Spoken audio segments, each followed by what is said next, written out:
Oi, gente, tudo bem? Boa noite. Hoje é quinta-feira, 18h46. Pode ser a tardezinha para você, o início da noite. Aqui já tá bem escuro, fresco, choveu bastante.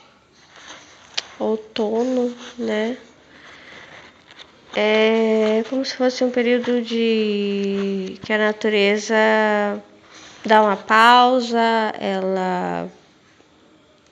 Eu tava escutando a música agora Lindo Presente. Lindo Presente. Escute essa música. Acho que é com a Fernanda Brum e outros cantores. O que toda mulher inteligente deve saber. Steven Carter e Julia Socorro. E vou ler também O Poder de Delegar. Quer ver? Vou ler um trecho aqui. Olha só o que o Josh diz. Eu fiz uma grande besteira. Não, para falar a verdade, acho que eu é que fiz uma grande besteira. Josh parecia atordoado. Você? Espere um minuto. Tenho algumas perguntas que confirmarão se estou no caminho certo. Diga-me o que entendeu de nossa conversa quando designei o projeto a você. Josh lembrou-se de detalhes que até mesmo James tinha esquecido. Tudo bem, excelente. E o que você acreditava que deveria fazer para terminar o projeto em tempo? O que você quer dizer? Faria o que fosse preciso, é claro. Isso, James exclamou, batendo com a palma da mão na mesa e assustando Josh. O que fosse preciso. Então, pelo que você entendeu, Josh, você estava fazendo o melhor para finalizar o projeto dentro do prazo que tínhamos estipulado, correto? Isso tem a ver com esse lindo presente, mas se você entender errado, tudo se perde. É mais ou menos isso. Josh respondeu lentamente. Estava começando a se sentir como se estivesse em um tribunal. Ele não gostava muito de tribunais. Então, senhor, com devido respeito, qual é o seu ponto de vista? Não compreendo porque disse que você fez uma grande besteira. Fui eu quem nos colocou numa fria. Entende? Ele está falando com o funcionário e o funcionário fala, eu fiz uma grande besteira. E aí o chefe fala, não, na verdade fui eu que fiz. Aí ele vai explicar por que foi ele. Você sabia que estava nos colocando numa fria quando tomou as decisões que tomou? James perguntou. Bem, não. Claro que não. Ou nunca teria. James colocou uma das mãos no ombro do jovem. Preste atenção. Quando lhe passei o projeto, não defini até onde ia sua autonomia. Não disse até que ponto você poderia ir sozinho. Você fez o melhor com a informação que recebeu. Se eu tivesse sido mais claro, você teria me procurado antes de tomar aquela decisão e nunca teríamos entrado numa fria. Ele apontou para o quadro, dê uma olhada nisso. Enquanto Josh lia o que estava escrito no quadro, lentamente um sorriso surgiu em seu rosto. Tudo bem, você me convenceu. Imagino que realmente fez uma grande besteira. James riu. Isso nos deixa quites. Josh riu com ele por alguns segundos e depois ficou sério. Não sei se disse isso, mas realmente sinto muito pela confusão que causei. James assentiu com a cabeça. Obrigado, eu também, mas agora nós sabemos como garantir que isso não aconteça mais. Por que o chefe falou que a culpa foi dele? Os dois fizeram besteira. A primeira besteira foi não definir até onde vai a autonomia do funcionário. O problema é que o chefe passou o projeto para ele e aí ele falou, bom, eu vou resolver isso aqui. E eu vou fazer tudo o que for necessário, eu vou me esforçar ao máximo. Ele me deu poder para isso. E aí ele fez uma grande besteira, né? O chefe não verificou e não falou para ele até onde ele poderia ir. E me veio à mente o quê? Como se deixasse a porta da sua casa aberta e o funcionário entrasse, como hoje eu falei para vocês, né? Do ladrão. Mas esse não é um ladrão. Esse é uma pessoa que é um funcionário, uma pessoa da sua confiança. E você simplesmente deixa a porta aberta e fala, entra. Entendeu? E quando você contrata o serviço, quando é um serviço de limpeza, ou seja o que for que você for fazer, ou mesmo para construir a sua casa, você precisa dizer o que você quer, para quando você quer e qual é a liberdade que a pessoa pode ter.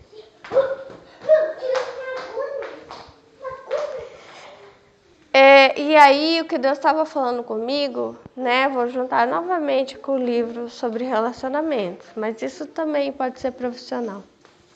Cadê o livro? Espera aí. Meu Deus. Tá aqui. Que toda mulher inteligente deve saber.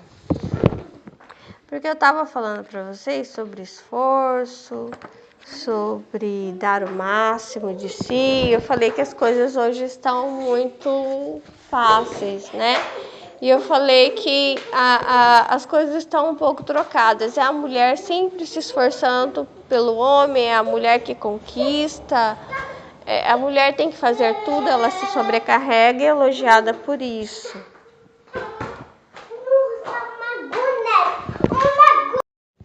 Olha, aqui vai falar do homem evasivo, que nós estamos falando sobre isso. E lembrando que o último assunto era sexo. E esse sexo eu abri a porta da minha casa, entendeu? E não era um ladrão, né? Você pode falar, não, Melissa, não era um ladrão. Era alguém em quem eu confiava, entende? Que nem um funcionário que tem crachá, que tem nome, sabe? Mas que você pode ter antecipado a confiança dessa pessoa, ou você pode ter dado confiança demais, entendeu? Qual que era a palavra mesmo? Não é liberdade. Ai, meu Deus. Autonomia. Que é a mesma coisa. Você deu autonomia. Você deu liberdade demais, entendeu? E aí é o problema. Você precisa... Eu tô vendo assim, que a hora que eu fiz o meu chá, eu fui coar. E se o negocinho é muito aberto, ele não coa. Você precisa filtrar as coisas, entendeu? E reconhecer que a culpa foi sua dos relacionamentos passados é muito importante reconhecer isso. Ai, de que eu fui enganada, mas eu também me enganei. E a algum ponto ali eu percebi que ele não queria nada com nada.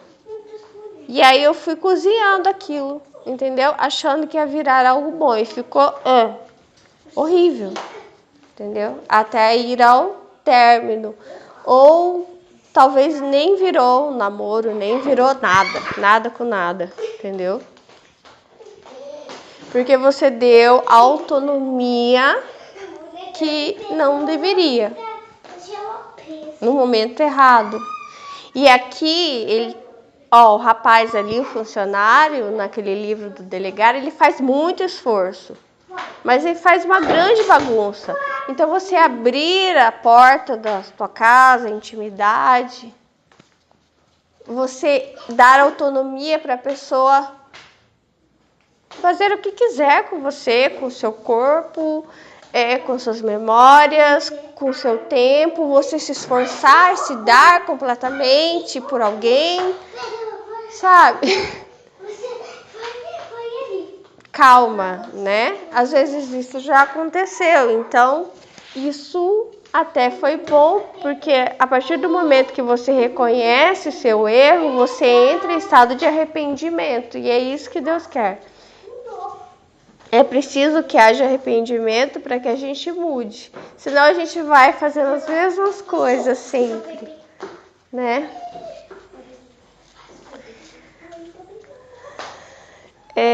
Não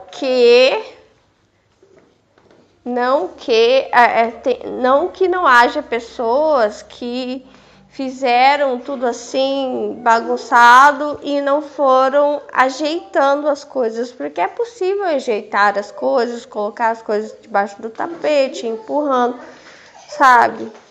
Mas a gente não sabe o quão infelizes, né, as pessoas podem ser. O quanto sofrimento, frustração, né, as pessoas podem levar, né? Às vezes sem diálogo, sem respeito dentro de casa. Enfim. Uma mulher inteligente sabe que deveria deixar para trás e esquecer um homem que para de telefonar. Não aparece quando diz que vai aparecer. Não que não haja situações, né? Pode acontecer até de uma situação de você estar ocupada, mas... Enfim, mas aqui fala de algo realmente, parou de telefonar. Sempre marca e cancela, não aparece. Cancela planos em cima da hora, não cumpre aquilo que prometeu.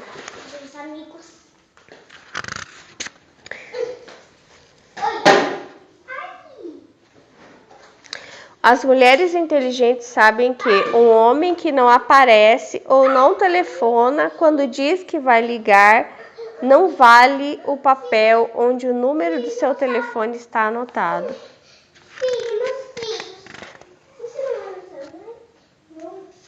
Todas as mulheres têm pelo menos uma história para contar sobre um homem que desapareceu ou não apareceu quando deveria.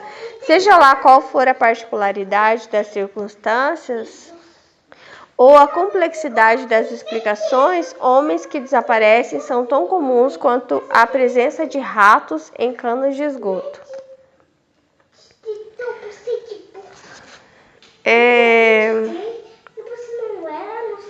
O homem que desaparece, em geral, reaparece, como por milagre, no momento em que você o esquece ou encontra um outro homem. Você deveria ter o bom senso de não se sentir culpada por qualquer coisa que possa ter dito ou feito e que, na sua opinião, talvez tenha precipitado o desaparecimento de um homem.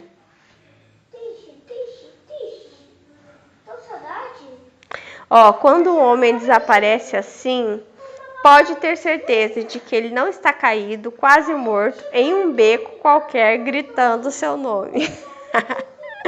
O homem que desaparece no ar é um mágico. Primeiro ele faz você se sentir flutuando no ar. A seguir ele faz o velho truque do desaparecimento. Se reaparecer, provavelmente vai tentar serrar você ao meio e aí, tal como David Copperfield, vai desaparecer outra vez. Todas as mulheres ficam chateadas quando o homem desaparece de repente, mesmo quando não gostam tanto dele. A atitude do homem deflagra e exacerba o medo primitivo de abandono. Às vezes você nem queria de verdade ele, nem gostou dele. Mas pelo fato dele desaparecer e ativar algum botão em você, aí você se sente presa a ele. São comuns as histórias de homens que desapareceram em diversos estágios de um relacionamento. Homens que desaparecem imediatamente após uma primeira saída extraordinariamente agradável e íntima, logo após férias muito românticas ou às vésperas do casamento.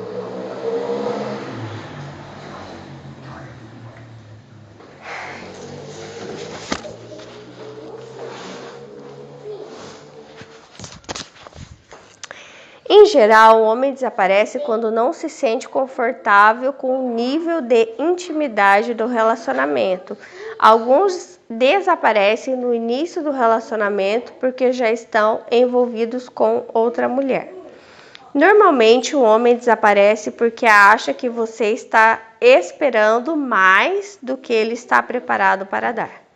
Ele sabe que deu a você motivos para isso e se sente muito culpado para ter uma conversa franca.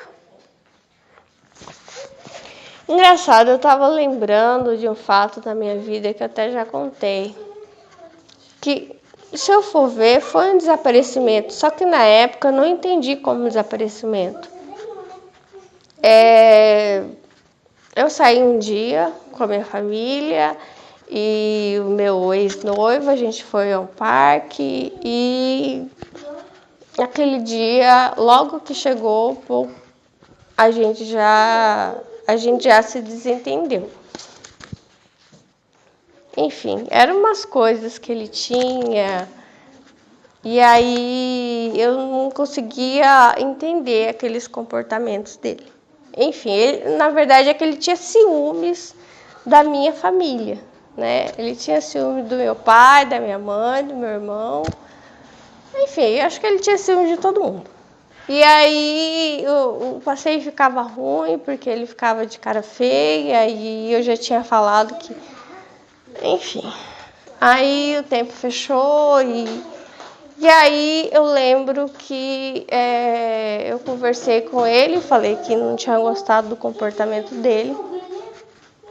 E aí ele me levou para casa, levou para os meus pais também, isso lá no Japão. E aí eu não lembro exatamente o que eu falei para ele, só falei que eu não tinha gostado e eu não terminei nada com ele, não terminei. Mas ele entendeu que eu tinha terminado com ele. E ele desapareceu, então ele deu um sumiço. E como eu estava, já tinha chegado a um ponto do relacionamento que eu percebi que ele não ia mudar, eu nem senti que ele desapareceu. Na verdade, eu tava tranquila, não estava sofrendo nada. Eu estava até achando bom aquele tempo que ele estava longe. E o problema é que foi o oposto. Quando eu reencontrei para conversar com ele, todo o sentimento que eu tinha por ele foi por água abaixo. Eu não sei, desapareceu. E aí, quando ele veio conversar comigo, me questionar sobre a gente voltar, eu me senti culpada, porque na verdade aquilo que eu sentia por ele, eu não sei para onde foi, sumiu. E aí, na verdade, ele me deu tempo para descobrir que eu de fato até tinha gostado dele, mas não amava. E na verdade ele acabou fazendo um favor para mim, entendeu?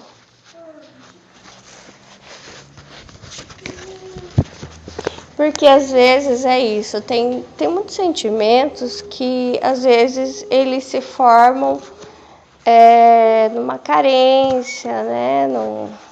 Enfim.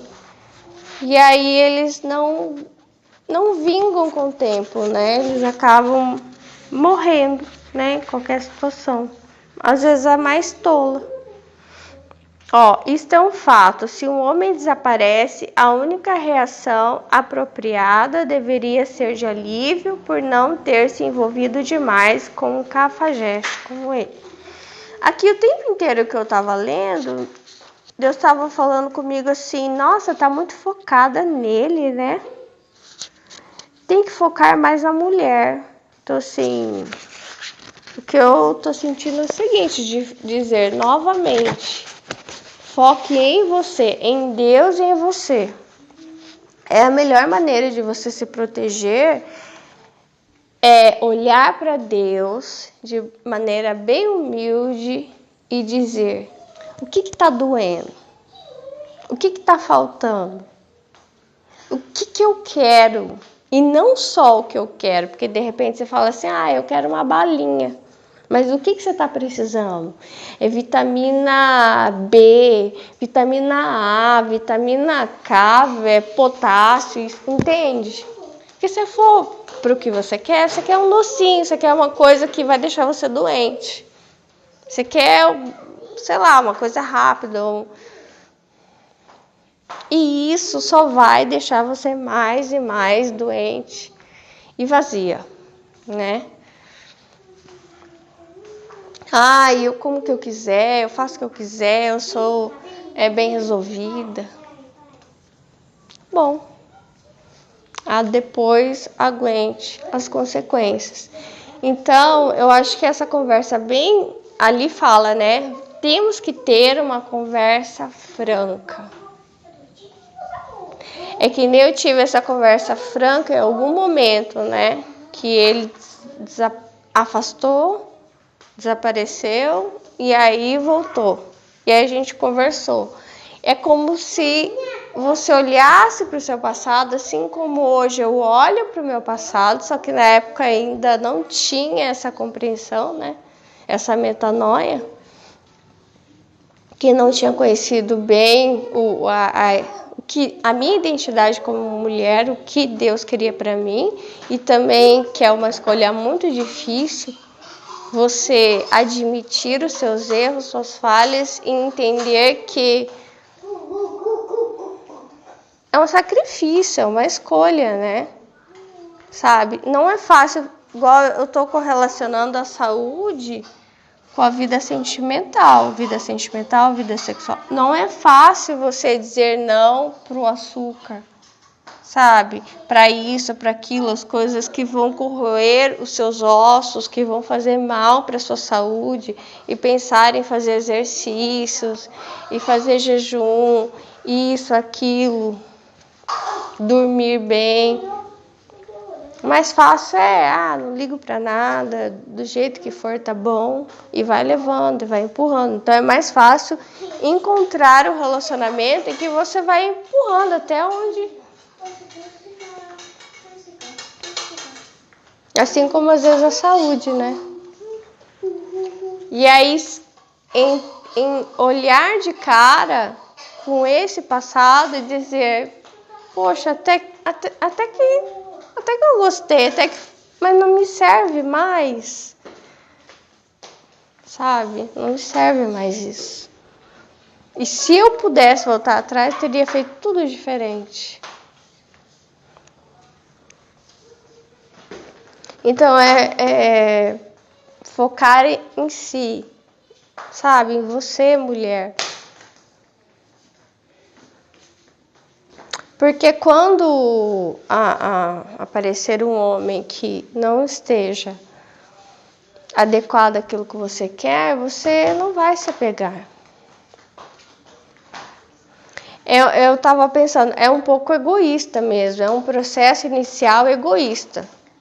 É preciso ser um pouco egoísta quando você está conhecendo um homem, porque a mulher logo se abre, ela quer se dar, ela quer amar, ela quer dar provas de amor, não. Isso tudo é dentro do casamento. Aí você não vai mais ser egoísta, você vai pensar nele, mas você vai pensar no seu marido, não no seu namorado, não no seu noivo. Aí ele é seu e você é dele. Mas até então, nada é de ninguém, entendeu? É tudo só teoria, só promessa. Não existe nada de fato. Entendeu? Nada.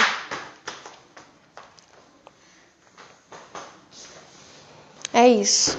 Tchau, Deus abençoe vocês.